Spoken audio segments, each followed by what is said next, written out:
Well, I like real estate just because I like the benefit of being able to have a mortgage pay off real estate over time so that when I retire, I have something. I like the fact that it's boring. I want to be able to be entertained and travel and do a lot of things in my retirement, and that boring investment of real estate allows me to do that. Welcome to the Creating Wealth Show with Jason Hartman. You're about to learn a new slant on investing, some exciting techniques, and fresh new approaches to the world's most historically proven asset class that will enable you to create more wealth and freedom than you ever thought possible. Jason is a genuine self-made multimillionaire who's actually been there and done it. He's a successful investor, lender, developer, and entrepreneur who's owned properties in 11 states, had hundreds of tenants, and been involved in thousands of real estate transactions. This program will help you follow in Jason's footsteps on the road to your financial independence day. You really can do it. And now, here's your host, Jason Hartman, with the complete solution for real estate investors. Welcome to episode 1439, and that means tomorrow, yes, we have our everyday podcast coming to you 7 days a week now, which probably won't be forever. But there's a lot going on in the world, and we feel a duty, an obligation, a sense of noblesse oblige. Hey, there's a vocabulary phrase for you. It means nobility obligates, noblesse oblige. Anyway, we feel a sense of noblesse oblige to keep you informed, and today will be no exception because we're going to talk about the bailout programs that interestingly just ran out of money. But don't worry, they'll be back. There's more coming, 99% chance, so this is well worth listening to. It looks like there's no shortage of graft and corruption and fraud in the free market sector either, but at least there are different accountability mechanisms that aren't available in the government sector. So that's the difference. And hey, in the government sector, we are all getting defrauded. In the private sector, only select people like customers of a bad business or competitors of a bad business. All of these things, by the way, have happened to me, sadly. I know. Play your violins. I've definitely been a victim. You probably have too. It just selects affects a small number of people. But when it's the government, it affects all of us because it's all our money. And it's either our money, and most people would say as taxpayers. And that's true, but that's the amateur game. The real victimization comes as we are dollar holders and dollar savers. And of course, there are two forms of taxation in essence. There's the tax that we see that we're paying, income tax, sales tax, excise tax, all of these tax everywhere, tax.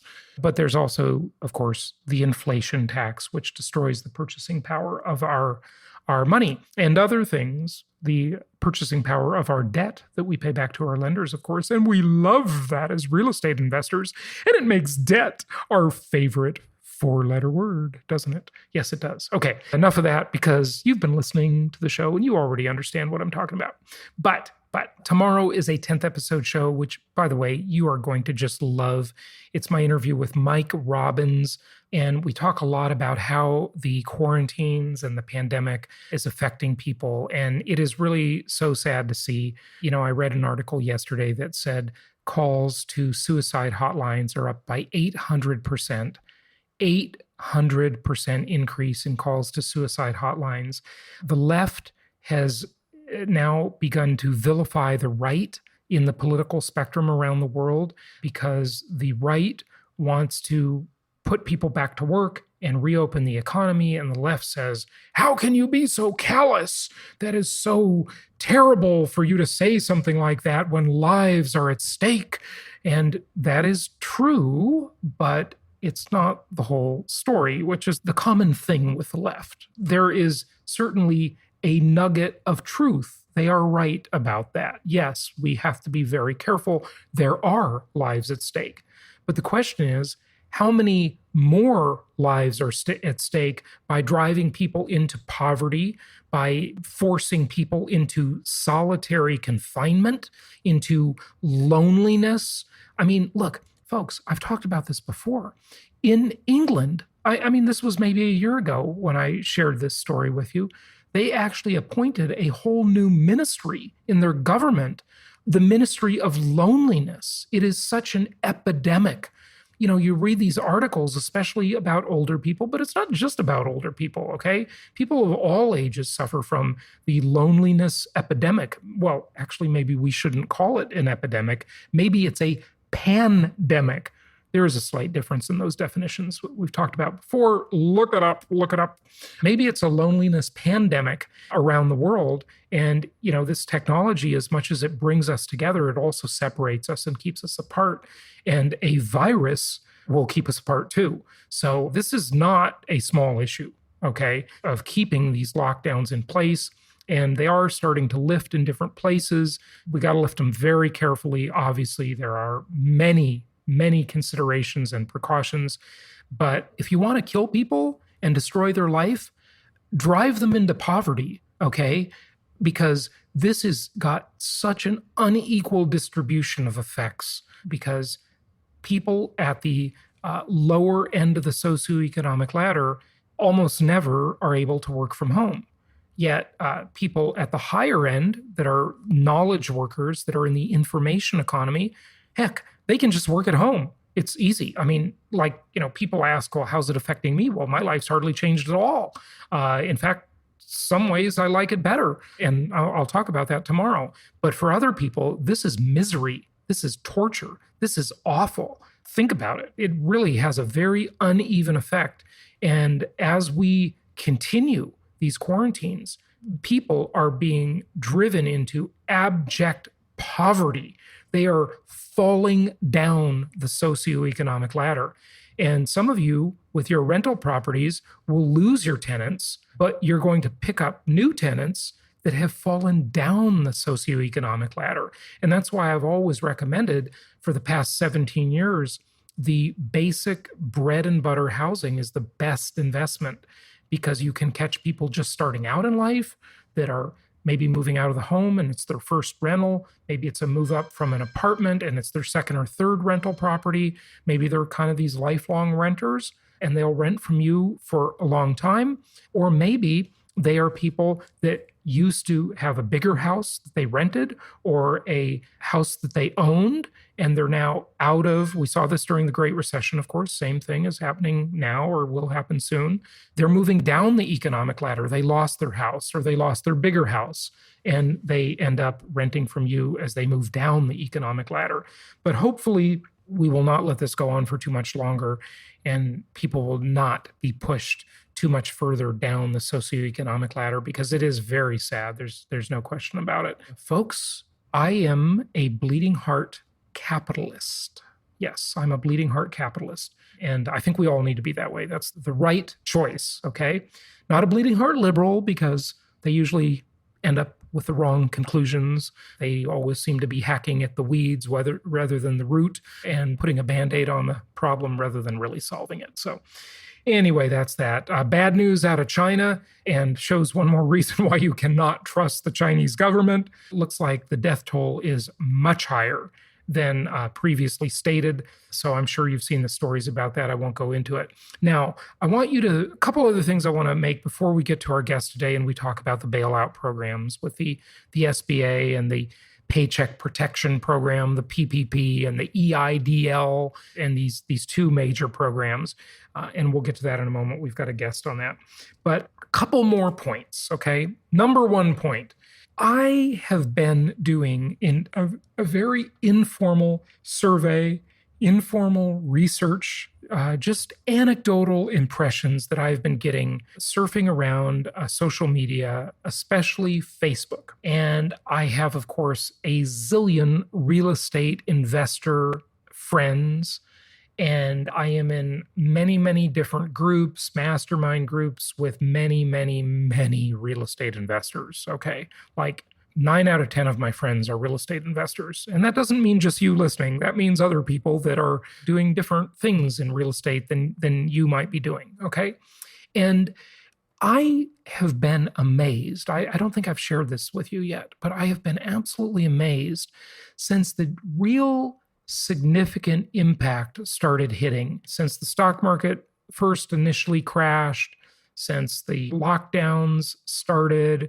I have been amazed all along, and I haven't really shared this because I've been monitoring it. I wanted to just let it go a little longer. And I got to tell you, my impression has not changed from what I'm about to tell you. But I am actually, I would kind of consider myself an optimistic complainer. How do you like that? I'm an optimist, but I'm also a complainer, okay? A complainer. And so I see, I try to, look, I'm a Libra, okay? The only astrological sign that is not represented by an animal. My sign is represented by a scale. And 8% of you listening are probably Libras too, right? So, we're considered to be the balanced people that can really see both sides of an issue.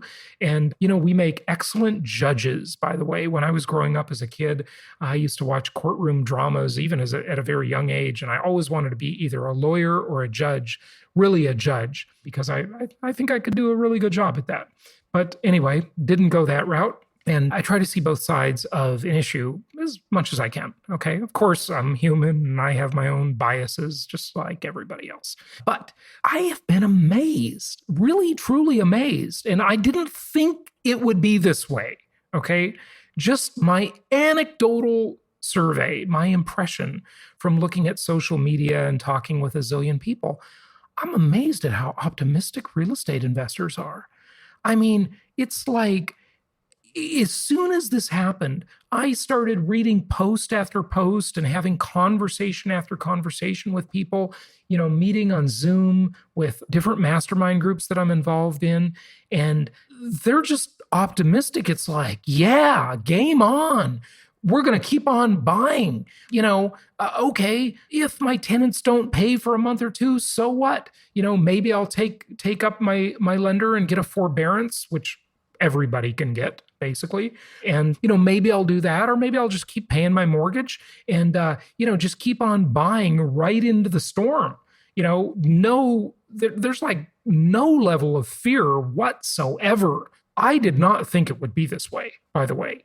I approached it personally with some level of trepidation. And I think you can definitely hear, if you listen to my episodes the past month, I mean, there's a good amount of negativity in there, okay? I think there's always an opportunity. There's always a way to make money. You got to just adapt your strategy. You can't just keep doing the same thing when the climate changes, when the sea changes. I'm a sailor, right?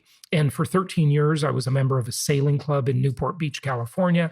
And, I used to love sailing. I used to take sailboats out all the time. And one of my favorite quotes, and forgive me, I don't remember who said this, but it's a famous quote. And it goes something like, "'Tis the set of the sails and not the gales that determine the direction of the ship." Okay. And what that means is that, you can sail in any wind. You can go whatever direction you want, no matter which way the wind is blowing. You've got to have some wind. Now, if you don't have any wind, you end up in what sailors call, and it's not really just not having wind, it's not setting your sails right either.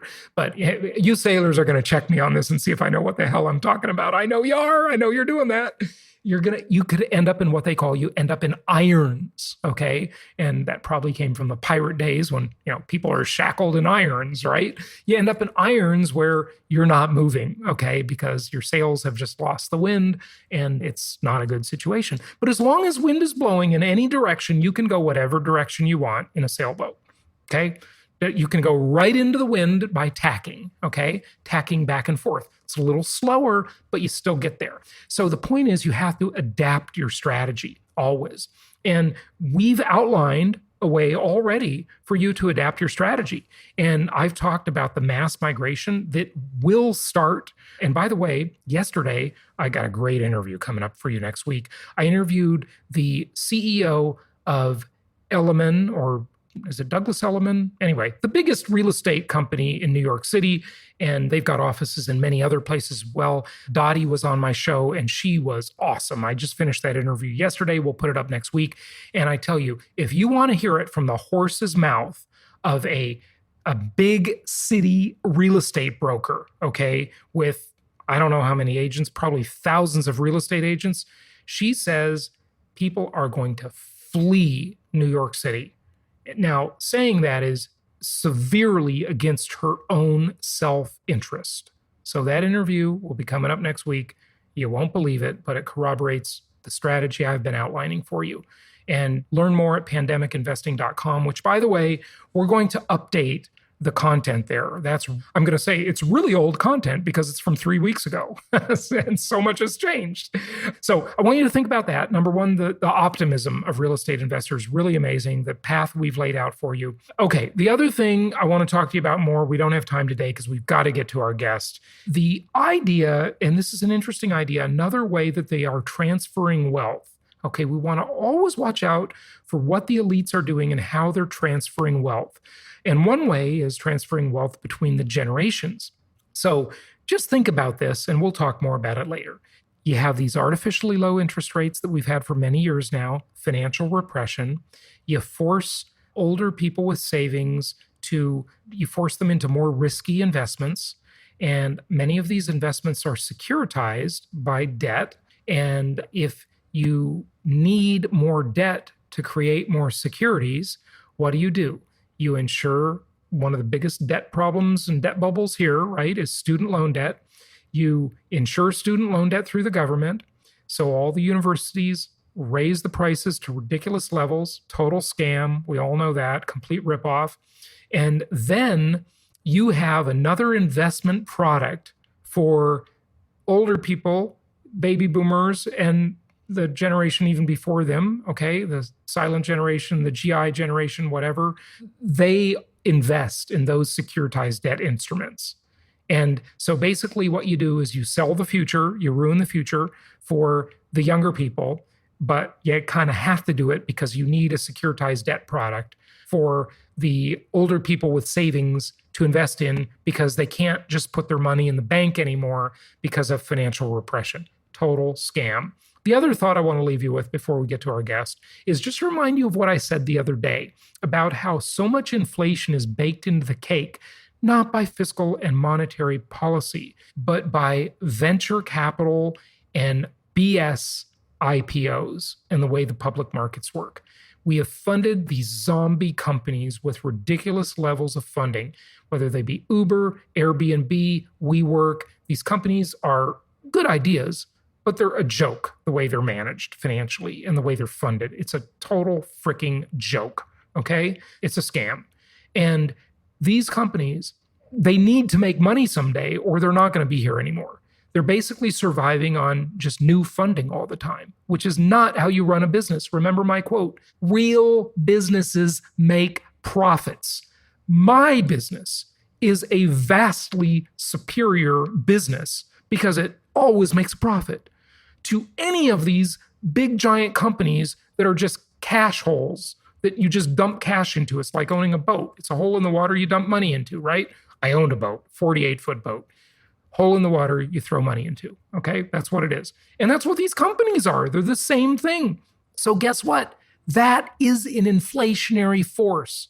That equals inflation, okay? Because it's baked in, because these companies will have to raise their prices to start making money. And that means prices go up. And that is inflation.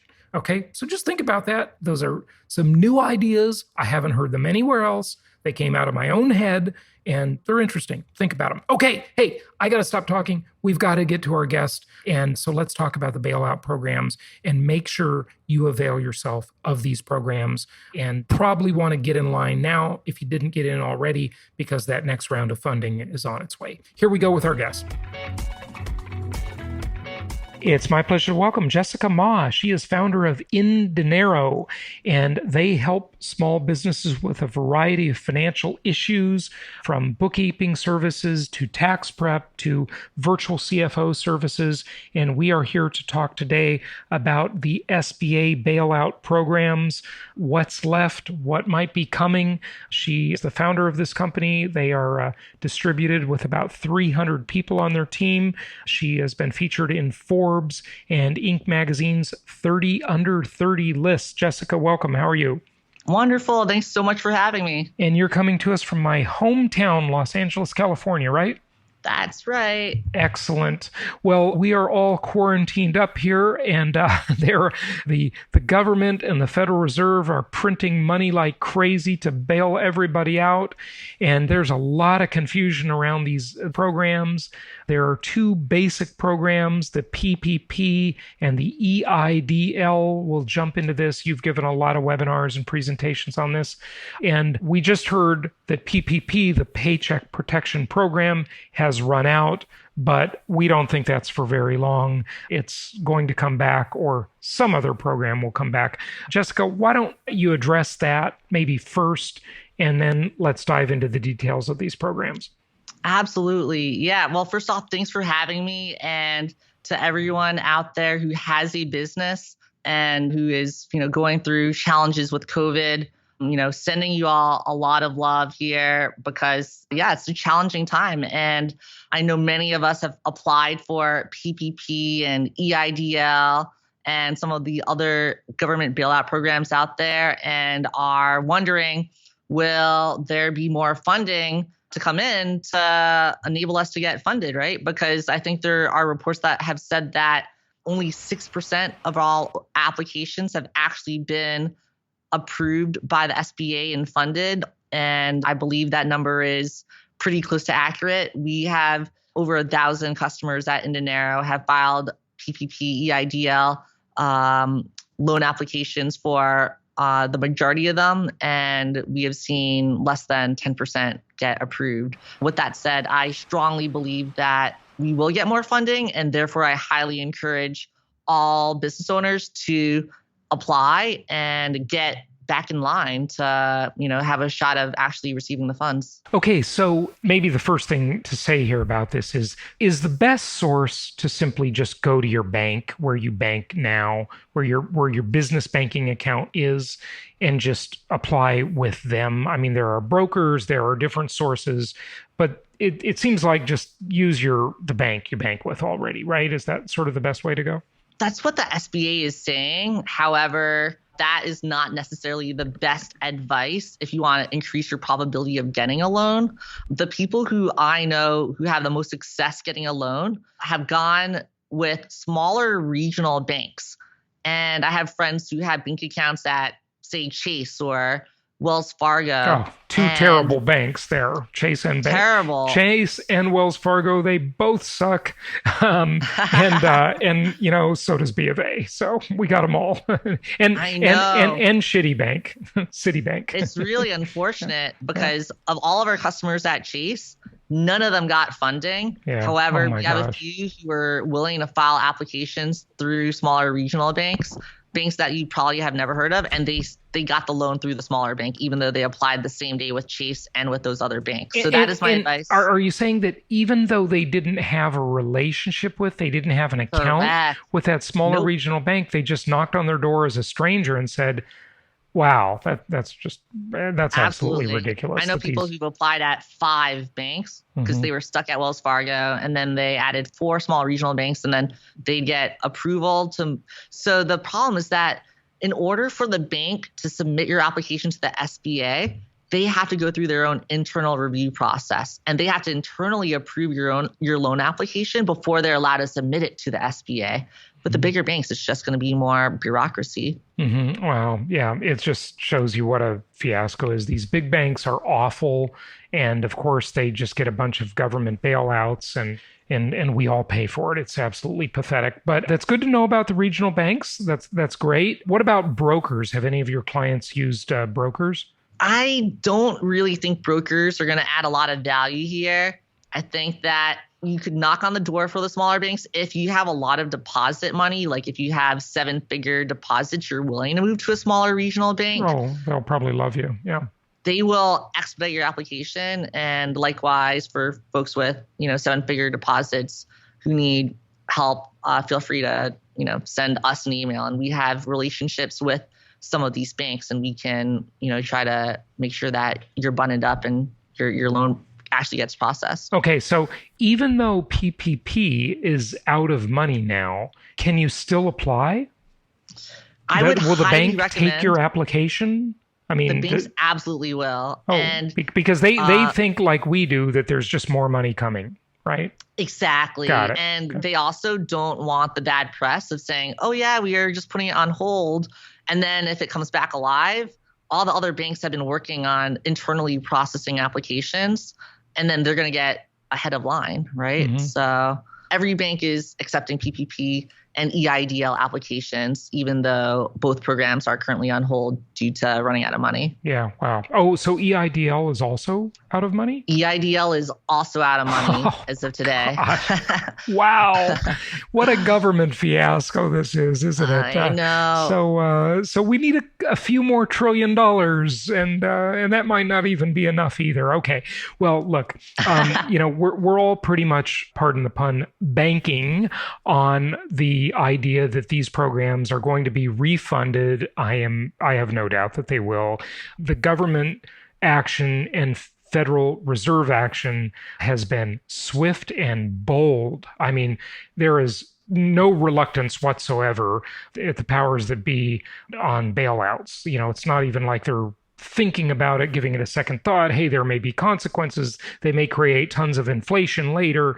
They're just printing money like crazy and dumping money into the system. They're flooding the system with money. So a lot more is coming. I don't think there's really any doubt about that. So we might as well dive into this topic, and let's talk about what's available and how to be successful in getting your slice of the bailout pie. Jess, it's all yours.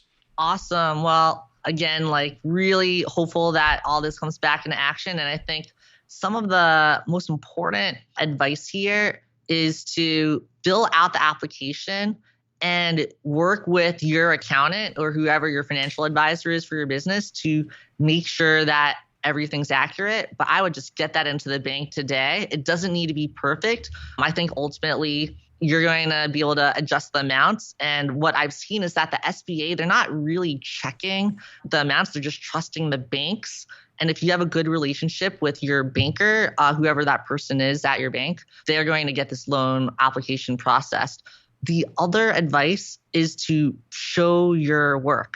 Think of the PPP and EIDL applications kind of like you're doing your math homework when you're in school. The teacher says, show exactly how you came up with the answer. And so what we've been doing for our customers, and I really hope other accountants are doing this for their customers, have an Excel workbook that shows the total numbers for how you think about everything. So right now, I'm just going to scroll through my presentation here. And by the way, if you're only listening to the audio, this will also be on our YouTube channel, so you can see the images that we're referring to, and there are some slides here as well. But you don't necessarily need to rush to YouTube to see it. I think we'll explain it pretty well, but sometimes seeing it visually is very helpful. Yeah, I'm just I'll stay with the most important points here, and then we'll share all the information later so you could download it on your own. I wouldn't be worried about getting the visual right now. Okay. And I also know that by this point, most of us know the high level details. I think what I'm going to try to communicate here is really just how to make sure you're dotting your I's and crossing your T's and increasing your probability of getting accepted.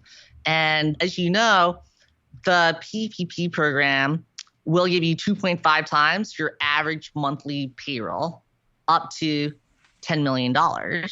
And for U.S. employees, it's going to be capped at $100,000.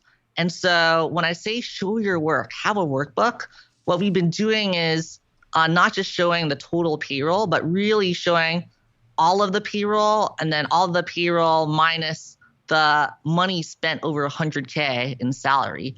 you have to take out contractors. In the early days, people thought you could include contractors as part of payroll. You cannot include contractors. And that really bummed me out because I was going to apply for my share of the bailout pie because we have mostly contractors in my companies. And I was sad to learn that I won't qualify. Oh, well. But the contractors will be able to apply. And last Friday, they opened it up. Of course, I don't think any contractors got any PPP money because they ran out of money so quickly. But my suggestion is if you run a company that has mostly contractors, give them this education. Encourage all of them to get their own PPP applications in, because then that's going to enable you to negotiate better rates to pay them if you're going through a crunch on your own. Right. How much time does it take to get through the weeds here and apply? I mean, it depends how many banks you go to. It depends on a lot of stuff. But how difficult is the application process? The application is so easy. The initial application, it's one page. Mm-hmm. And it basically just asks for your name, your address, and who owns the company. And it's so easy. It'll take you no more than 20 minutes to fill out. Excellent. The problem is once you submit it, your bank's going to ask for supporting information potentially. Mm-hmm. And since we have so many customers from so many different banks, there's no set process. Every bank has a different set of materials they're looking for. Like many banks are looking for this workbook.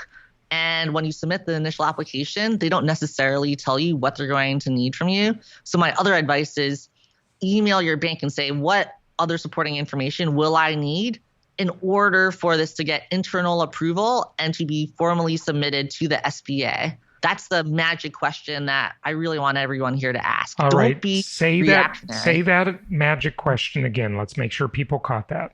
So the magic question, what is all the information you need from me in order for the bank to formally process my loan application and submit it to the SBA? Okay. And so they're going to come back and say things like, all right, we're going to want to see your 2018 tax return. We're going to want to see your Excel spreadsheet that shows how you calculated 2.5 times average monthly payroll. Did you include contractors or did you not include contractors in that number? Would they want to know if you're fudging your numbers, if you're exaggerating your numbers, if you're including things that PPP says you're not allowed to include? And this is something that's you're really best off having your payroll company or accountant help put together. But you want to also anticipate what are all the other things they might ask for as early as possible, so you could send that to your advisors to get started working on. Okay. And when you say advisors, do you mean the loan officer at the bank? No, I really mean your accountants and your tax advisors and your payroll putting the package together. Yeah, exactly. Okay. All the materials. Because a lot of people, they lose precious time. They submit the application. The banks are super overwhelmed. By the time they get to your email, it's like 4 days later, and then they send you a request of all the things they need. Yeah. But that's 4 days you could have been working on preparing the information already. Right. Okay. That's the number one reason why I'm seeing that companies who are less prepared, who aren't proactive, those are the ones who are not getting the PPP loans.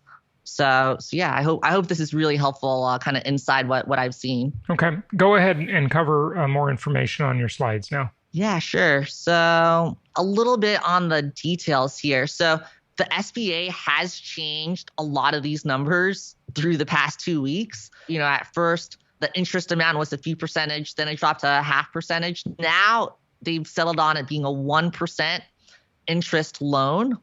And at first, they would give you 10 years to repay. Now that number is only 2 years. So it's a 1% interest loan, 2 years, and all of it will be forgiven as long as you spend 75% of it on payroll, or the vast majority of it on payroll, and then no more than 25% on rent and on other things. There's a list on the internet that lists out all the things you could spend that on, but think about it from the government's perspective. They want most of this to be spent on employees and keeping them working, right? Yeah. Exactly.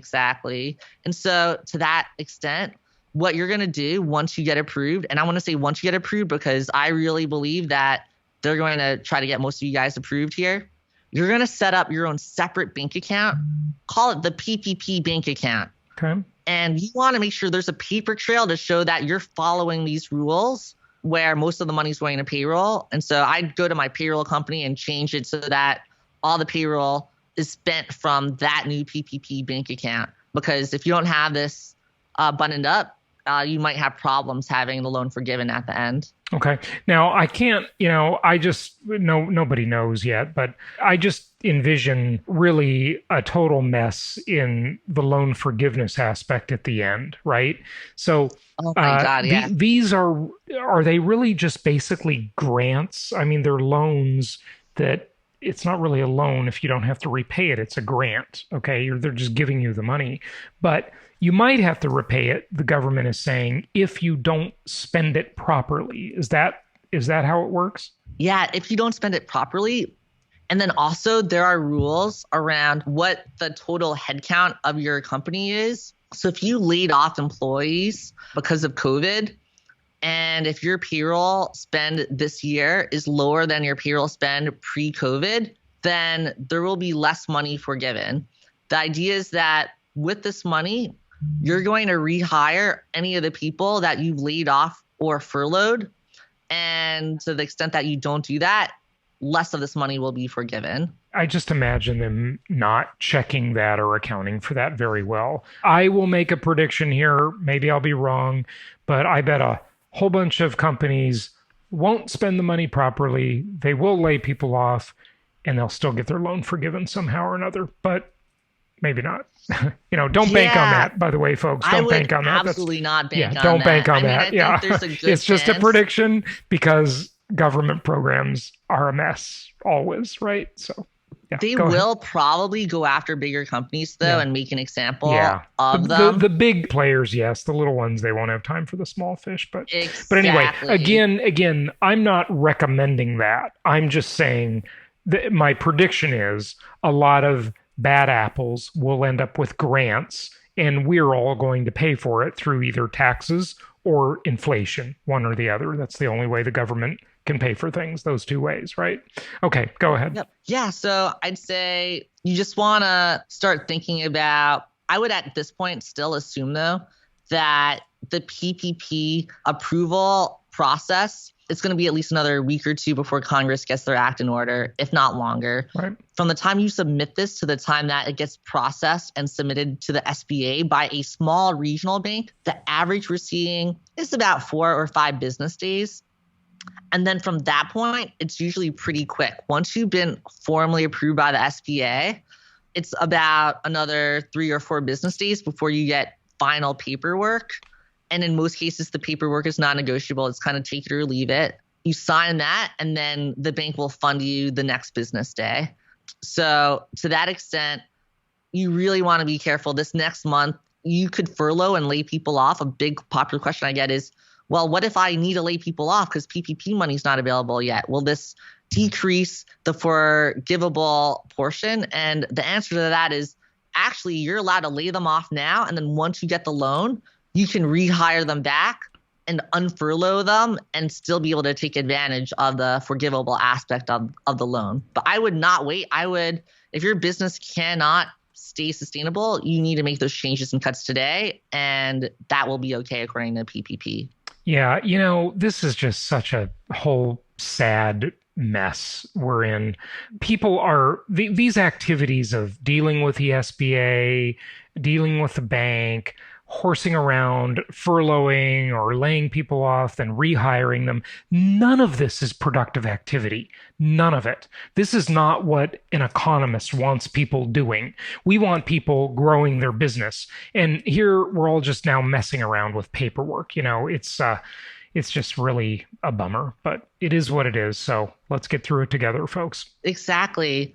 And I would also encourage you guys to think about applying for both PPP and EIDL because companies are allowed to participate in multiple programs. With that said, PPP is really your best bet here. I mean, I think the EIDL program is just not going to do as much here. And I've heard of people getting $10,000 forgivable advances. But as far as that really helping out, I mean, PPP is really what you're going to be focused on if you have a lot of payroll that you're going to need covered here. Okay, so of the two programs, the PPP is the one that people should most likely pay attention to, right? Exactly, because if you're going to get PPP, I mean, you can't really overlap here. Like, you don't want to pay for the same expenses twice through one program and the other program.